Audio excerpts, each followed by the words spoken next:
Un saludo a nuestros televidentes. Soy el Padre Jesús Díaz Ropero, sacerdote diocesano de Madrid. El tema que les propongo hoy es este: ¿por qué soy cristiano? Sé dar razón de mi esperanza, como nos dice el Nuevo Testamento. ¿Por qué soy cristiano? No hablamos ahora de la existencia de Dios, que es algo casi evidente, pero que habría que razonar en otro ámbito. Pero en Dios, en un ser supremo y todopoderoso, creen también los musulmanes, los judíos y seguidores de otras religiones. Todos dicen de su religión ser la verdadera, pero todas no pueden tener razón. Otros dicen que la verdad es que cada uno tiene su verdad, pero la verdad es solo una. Si unos dicen que Dios es Trinidad, tres personas, y otros dicen que no lo es, las dos cosas no pueden ser verdad al mismo tiempo. Si unos dicen que Jesús de Nazaret es Dios hecho hombre, y otros dicen que no, que es un mero profeta, las dos cosas no pueden ser verdad.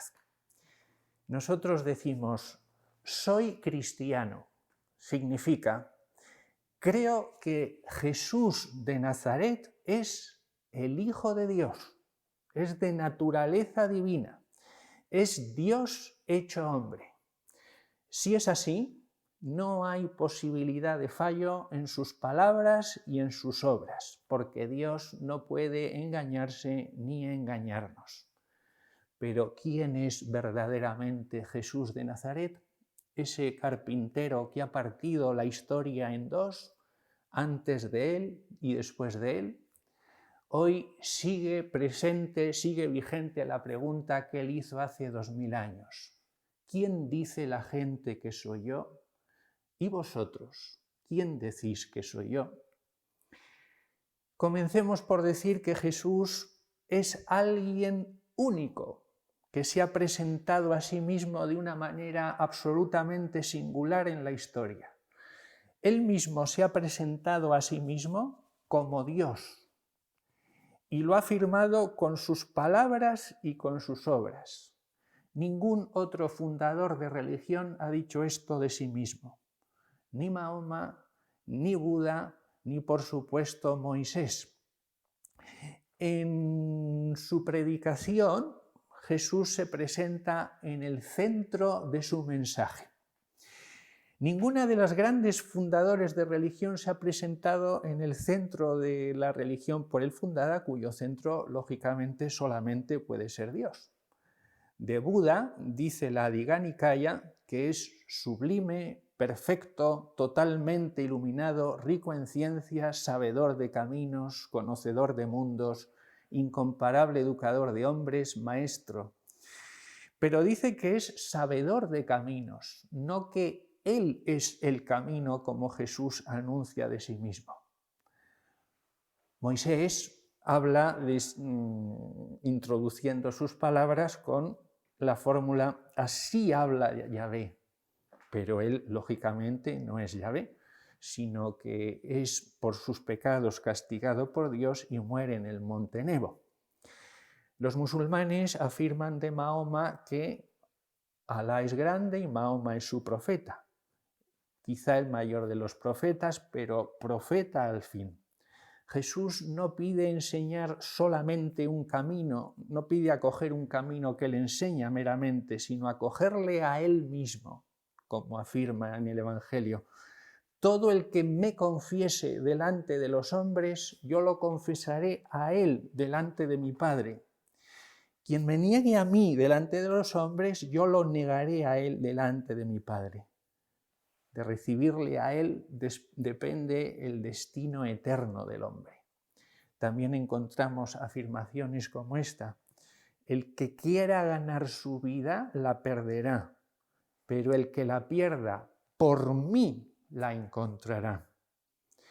El que ama a su padre o a su madre más que a mí no es digno de mí. ¿Quién puede pedir este amor por encima de los amores humanos más lícitos, más legítimos, como es padre o madre, si no es Dios mismo? Yo soy el camino, la verdad y la vida, y nadie va al Padre sino por mí. Yo soy la luz del mundo. El que me sigue no camina en las tinieblas. Otra de las formas con la que Jesús pone de manifiesto su autoridad divina es lo que los especialistas han llamado el yo enfático. El enfatizar su yo con una autoridad que se pone al nivel de la autoridad divina. Por ejemplo, en el Sermón de la Montaña encontramos varias sentencias que comienzan diciendo: sabéis que se dijo a los antiguos, y Jesús completa, pero yo os digo. ¿Sabéis que se dijo a los antiguos? ¿Quién lo dijo? ¿Lo dijo Dios?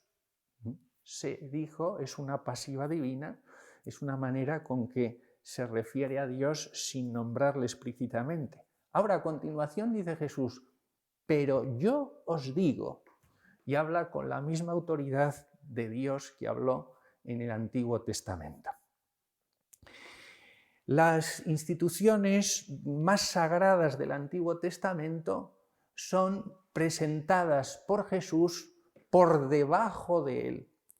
Vamos a hablar de estas tres instituciones sagradas como son la ley de Dios, la voluntad de Dios, el sábado, día sagrado, y el templo.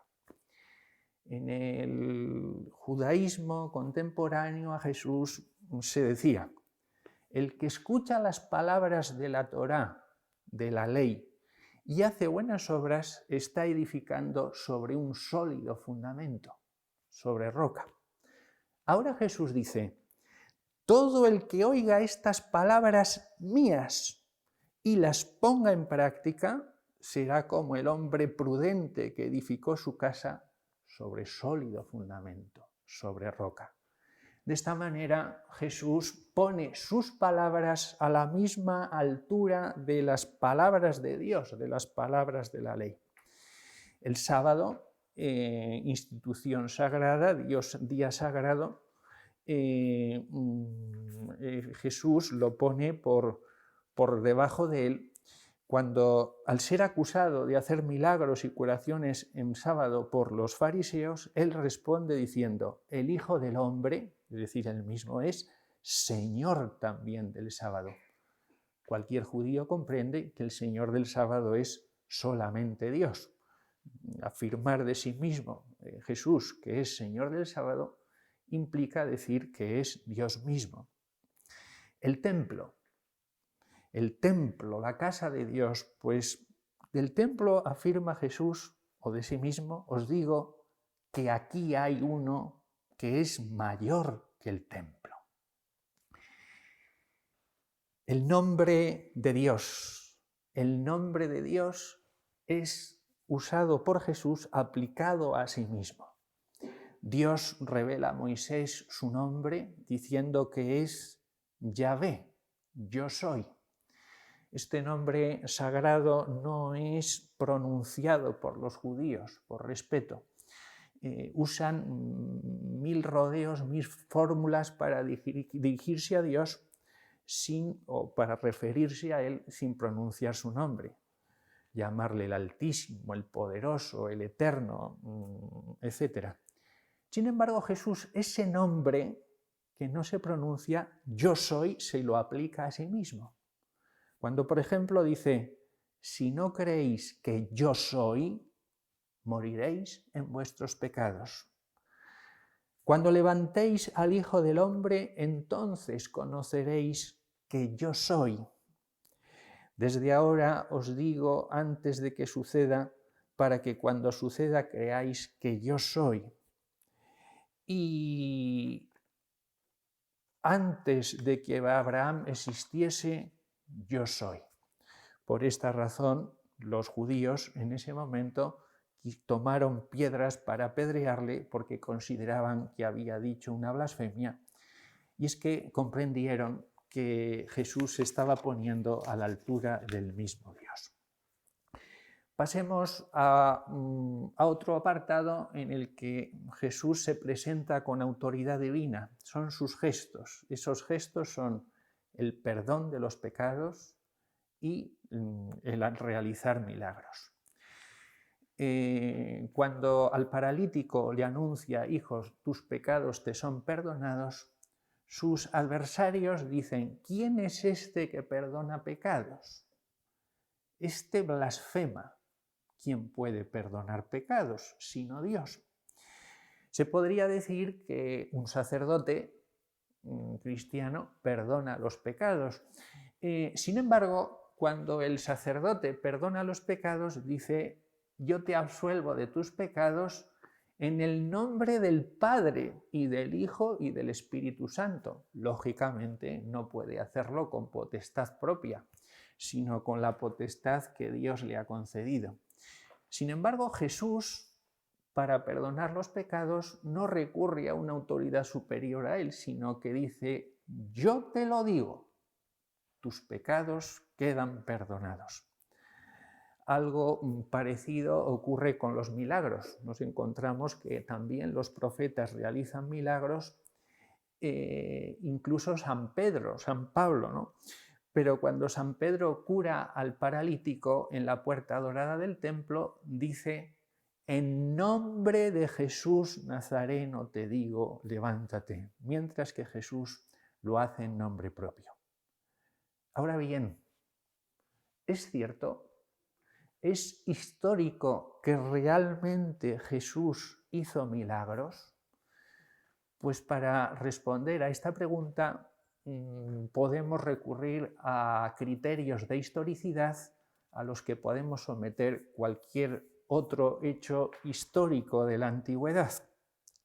Y vemos que esos milagros están acreditados en 3 tipos de fuentes: fuentes históricas cristianas, fuentes históricas paganas y judías. Quizá esto es lo más interesante, porque estamos hablando de los adversarios de Jesús que reconocen que él ha realizado acciones extraordinarias.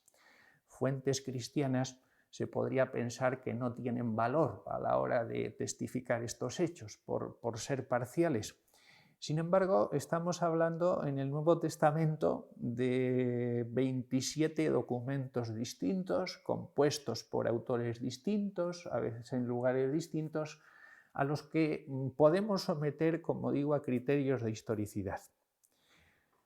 Uno de estos criterios sería el criterio de múltiple fuente. Si nosotros fuésemos testigos de un accidente, por ejemplo, y yo les pidiera a ustedes que escribieran lo que han visto, veríamos que cada uno de ustedes se está refiriendo en su redacción al mismo accidente y, sin embargo, son puntos de vista muy distintos. Uno se ha fijado en que el coche era rojo, otro en que pasaba por ahí un niño y la que se podía haber armado, otro...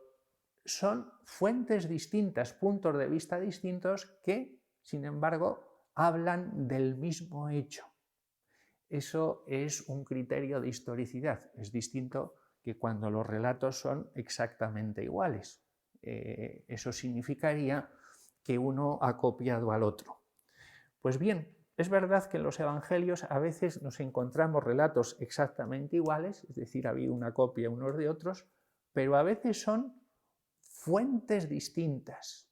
Y cuando se habla de los milagros también son fuentes distintas, relatadas por testigos distintos.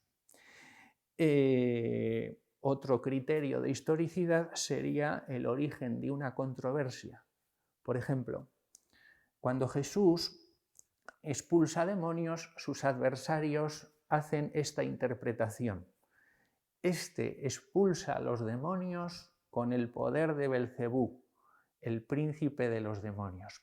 Es una acusación muy fuerte que los evangelistas no habrían recogido en sus escritos si no fuera porque esa acusación se hizo realmente.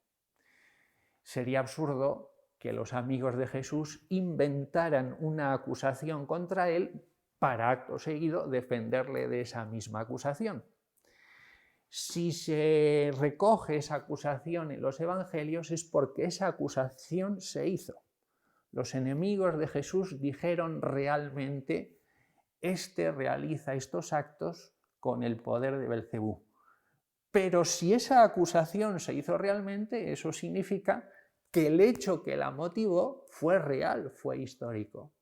Jesús verdaderamente expulsó demonios, liberó a personas con un poder que solo él tenía. Él y sus seguidores dicen que lo hace con el dedo de Dios, con el poder del Espíritu Santo, mientras que sus adversarios dicen que lo hace con el poder de Belcebú.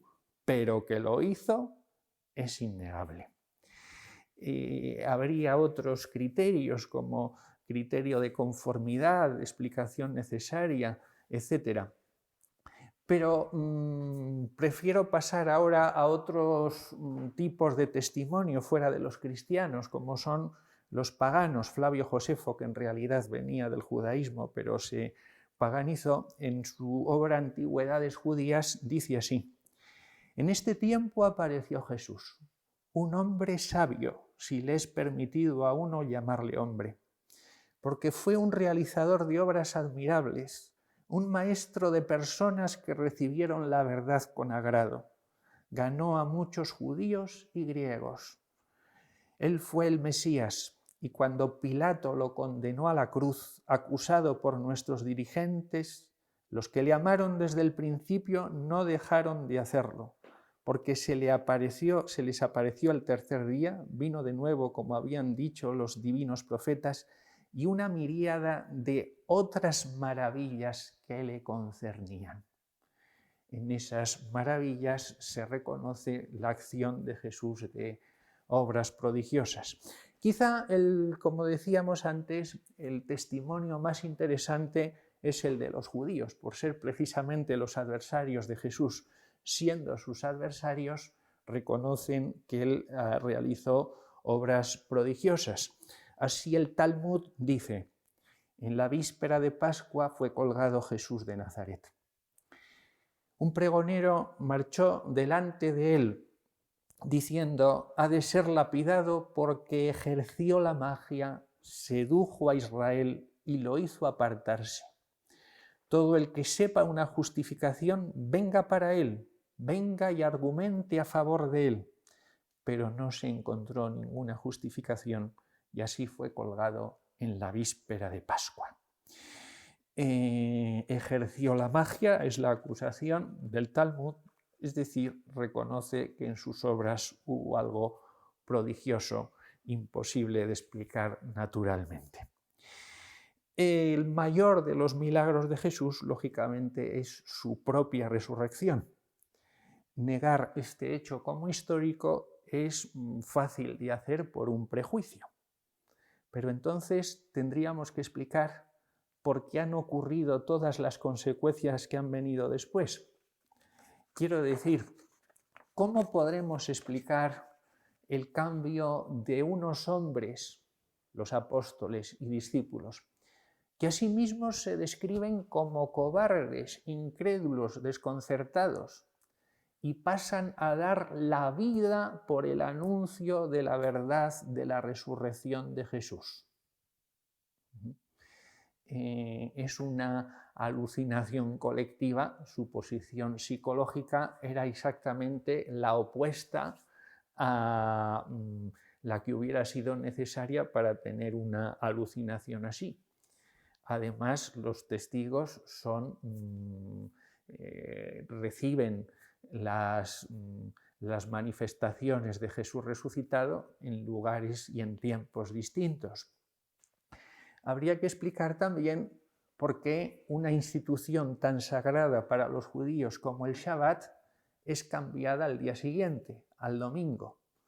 Hay que comprender un poco la mentalidad judía para darse cuenta de que algo muy grande verdaderamente ha tenido que ocurrir.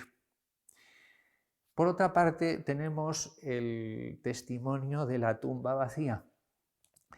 Lógicamente, el hecho de que la tumba esté vacía no prueba por sí mismo la resurrección. Lógicamente, los evangelios recogen de los adversarios otra explicación, y es que los discípulos habrían robado el cuerpo. Volvemos entonces al origen de la controversia. Si los evangelistas recogen la explicación de los adversarios de que habían robado el cuerpo de Jesús, significa que esa acusación se hizo realmente. Pero si esa acusación se hizo realmente, el hecho que la motivó es histórico. Es decir, la tumba de Jesús quedó vacía. ¿Por qué? Tenemos dos interpretaciones. Quedó vacía porque robaron el cuerpo, quedó vacía porque resucitó. Habrían robado el cuerpo unos hombres que para los que en su mentalidad judía eso suponía una injuria enorme a la persona del difunto. Además, realizando ese acto se enfrentaban a penas durísimas. Ellos no fueron capaces de dar la cara por su maestro cuando estaba vivo y cuando hasta el momento siempre había salido triunfante en las diatribas con sus adversarios. En este momento en que todo parece un fracaso, si habrían jugado la vida por un muerto, por un fracasado, cuando no habían sido capaces de dar la cara por él cuando estaba vivo. Tenemos también el testimonio de las mujeres. En aquel momento el testimonio de una mujer no valía nada, ni siquiera podía una mujer testificar en un juicio. Si yo inventara algo inverosímil y para hacérselo creer a ustedes tuviera que inventar algún testimonio, inventaría el testimonio de alguien que pesa mucho, que tiene mucha autoridad, o que es catedrático, o que es auténtico experto en esa materia.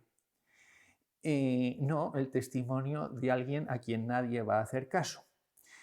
Pues bien, los evangelistas, si hubieran inventado el hecho de la resurrección, si hubieran inventado un testimonio, nunca lo hubieran inventado así. Las mujeres son testigos y son las primeras testigos de este hecho. Como digo, la única explicación por la que lo cuentan así es porque ocurrió verdaderamente así. Por consiguiente, Jesucristo ha dado la señal prometida por él mismo para mostrar que él es el Mesías, el Hijo de Dios venido al mundo. Él dijo: destruid este templo, su cuerpo, y yo lo levantaré en 3 días. Resucitó. De ningún otro líder de la historia puede afirmarse semejante cosa. Sus palabras son la verdad acerca de Dios, del hombre y del mundo. El cristianismo no es una religión más en la que el hombre busca a Dios por los pobres medios de su razón y de su esfuerzo, sino que es la verdad revelada en la que Dios ha venido a buscar al hombre y cuya autenticidad no podemos dudar. Por eso, porque Jesús es verdaderamente el Hijo de Dios, Dios hecho carne, y lo ha mostrado, como él dijo, con sus obras y con su resurrección, por eso soy cristiano. Les agradezco mucho su atención y concluyo dándoles mi bendición. La bendición de Dios Todopoderoso, Padre, Hijo y Espíritu Santo, descienda sobre vosotros y os acompañe siempre. Amén.